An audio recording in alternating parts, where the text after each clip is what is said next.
capítulo 61, versículo 6.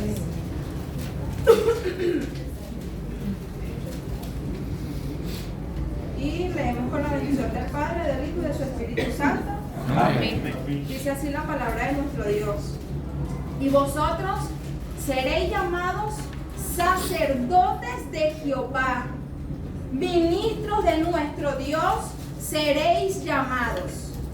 Comeréis las riquezas de las naciones y con su gloria seréis sublimes. Amén. Vamos a orar al Señor. Señor, te doy gracias por tu palabra, Señor. Gracias, Dios mío, por esta tarde, ya noche, Señor. Gracias porque tu palabra siempre, Señor, causa un efecto en nuestras vidas, Dios mío. Aún, Señor, cuando se trata, Señor, de enseñanza, Señor, Padre querido, tu palabra es viva y es eficaz, Señor amado. Y sea cual sea el momento, Señor, tu palabra siempre, Señor, causa un efecto en nuestras vidas, Dios. Por eso en esta noche, Señor, glorificamos tu nombre y te damos gracias porque tú eres un Dios bueno, bueno, bueno, Señor. En el nombre de Jesús, amén y amén. Mi hermano, la palabra del Señor allí en el libro de Isaías hace un énfasis y resalta esa palabra allí donde dice, y vosotros seréis. Aquí podemos ver que el profeta Isaías está proclamando ya para el nuevo pacto lo que será un nuevo sacerdote, amén. El sacerdote, el sacerdocio del creyente, ese es el tema. El tema es el sacerdocio del creyente y el título es el sacerdocio. Por eso quiero resaltar ese texto allí en Isaías donde Isaías profetizaba y vosotros seréis llamados sacerdotes de Jehová.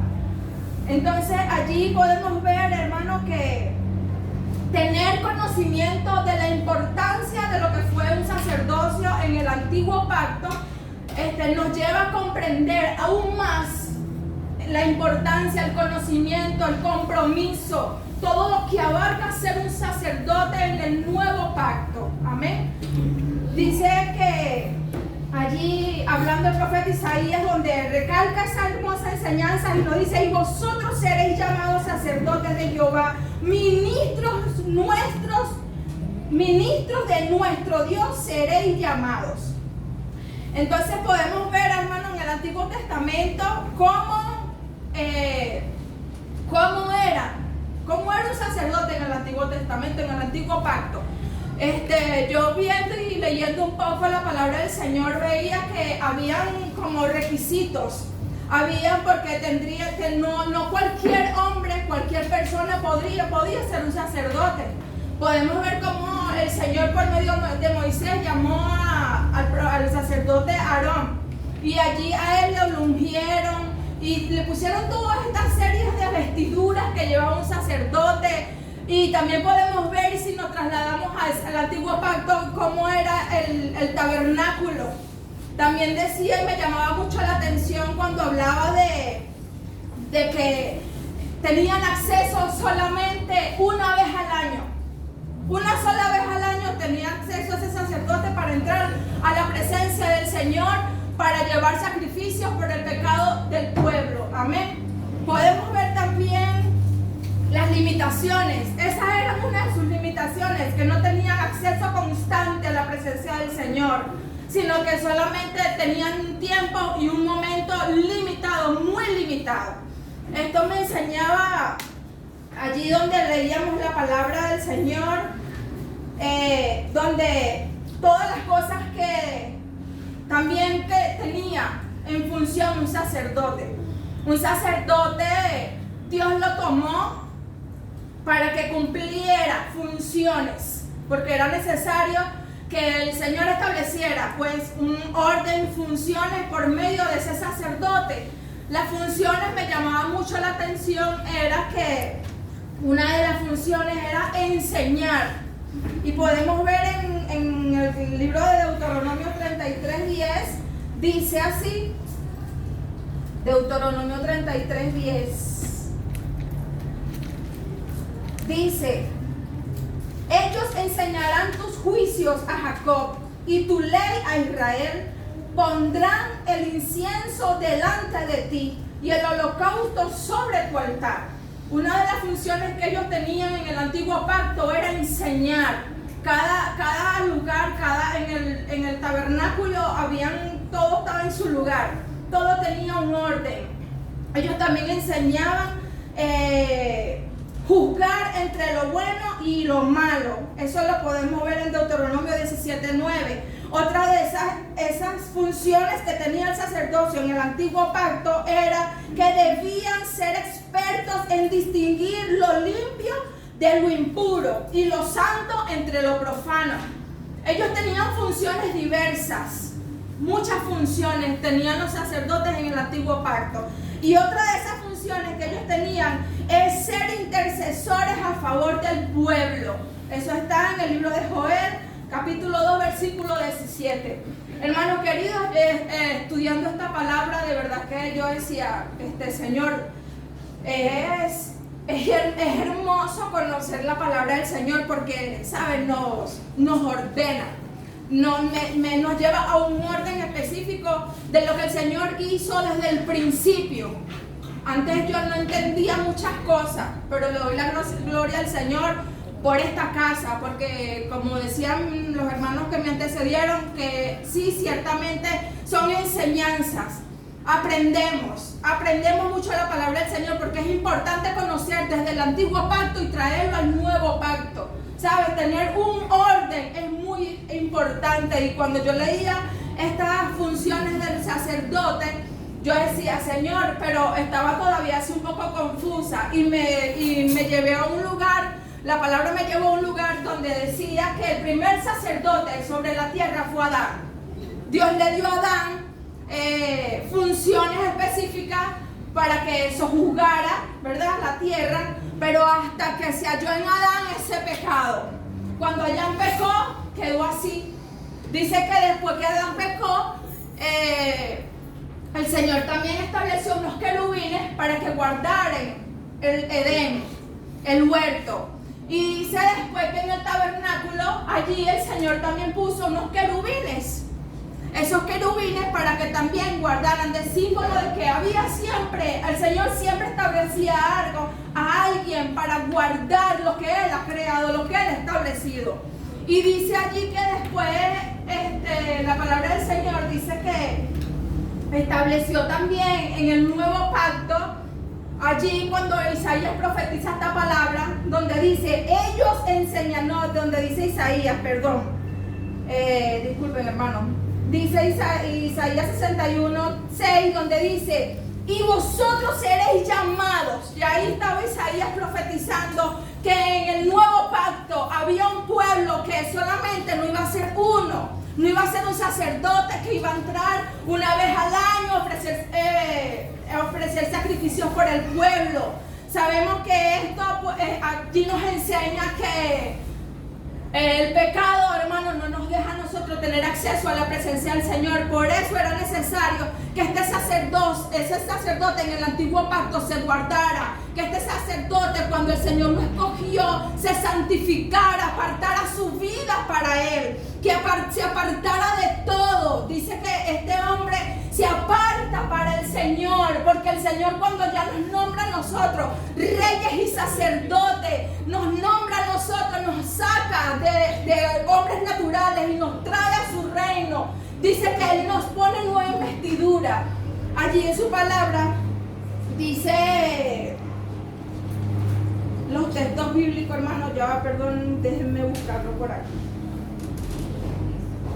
Vamos a buscar Hebreos 3:1.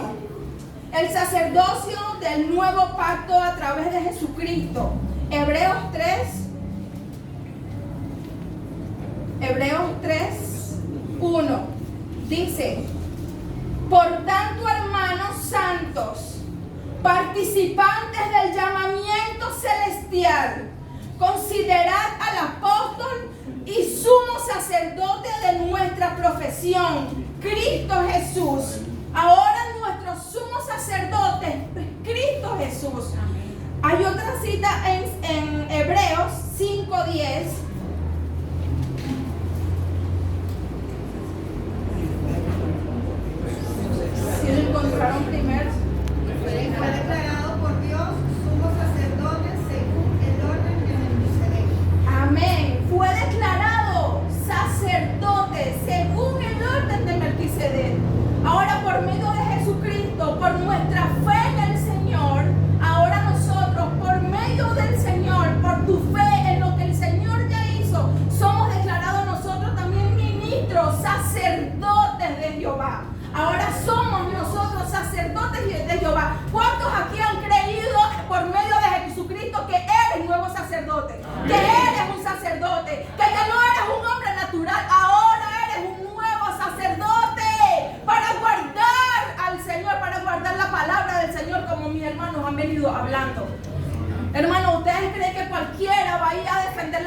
sin conocer al Señor, no podemos defender la palabra. Solamente aquel que ha conocido, aquel que ha sido redimido, aquel que ha sido lavado, comprado a precio de sangre puede defender la palabra del Señor. Vamos a buscar también Hebreos 6:10. Hebreos 6:10. ¿Quién lo tiene? Porque Dios no es injusto para olvidar vuestra obra y el trabajo de amor que habéis mostrado hacia su nombre, habiendo servido a los santos y sirviéndoles aún. Amén. Y sirviéndoles aún le servimos al Señor. Amén. También, queridos hermanos, los beneficios que tenemos en el Señor, eso también de verdad que me ministraba bastante, era que ya no tenemos por qué esperar por alguien para ir a la presencia del Señor. Ya no tenemos por qué no tenemos ese acceso hoy a la presencia del Señor. ¿Qué nos impide hoy el acceso al Señor? Si ya por medio del Señor tenemos acceso libre al trono de su gracia. ¿Qué dice Hebreos 4:14? Vamos a buscar Hebreos 4:14. Por tanto, teniendo un gran sumo sacerdote que traspasó los cielos, Jesús, el Hijo de Dios, retengamos nuestra profesión. Amén. Retengamos nuestra profesión, lo que el Señor nos ha entregado. Por tanto, teniendo un gran sumo sacerdote que traspasó los cielos, Jesús, el Hijo de Dios, retengamos nuestra profesión. Retengamos lo que el Señor nos ha dado. Retengamos el llamado que Dios nos ha dado. Cuidemos el sacerdocio que Dios nos ha entregado. No te lo entregó cualquier hombre. No te lo entregó cualquiera persona. Por medio de Jesucristo ahora tenemos acceso libre al trono de su gracia. ¿Qué te impide, hermano? ¿Qué te está impidiendo entrar hoy a la presencia del Señor? ¿Qué te está impidiendo hoy aceptar que eres un sacerdote? Eres una persona escogida para el Señor. Ahora tenemos acceso libre al trono de su gracia. Nada nos impide a nosotros tener acceso hoy a su presencia. Nada. Antes sí lo teníamos. Antes el pecado no nos dejaba el acceso. No teníamos libertad de entrar a la presencia del Señor. No conocíamos al Señor. Pero ahora, hermanos queridos, sí tenemos. Ahora sí conocemos. Ahora sí fuimos comprados, lavados y redimidos. El sacerdocio del antiguo pacto era anticipatorio para poder saber el sacerdocio del nuevo pacto, el sacerdocio del creyente. Por eso era necesario, era anticipatorio y necesario para dejar en claro que el acceso a Dios era imposible a causa del pecado que nos separaba de Dios. Ahora el sacerdocio de los creyentes no está limitado y tenemos acceso libre al trono de su gracia. Tenemos acceso libre al trono de la gracia del Señor. Ahora nada ni nadie, hermano, nos puede separar del amor. ¿Qué te separará del amor del Señor? Hambre, peste, destrucción, ni la muerte, dice la palabra, que nos podrá separar del amor de Dios. Amén. Dios les bendiga, mis hermanos.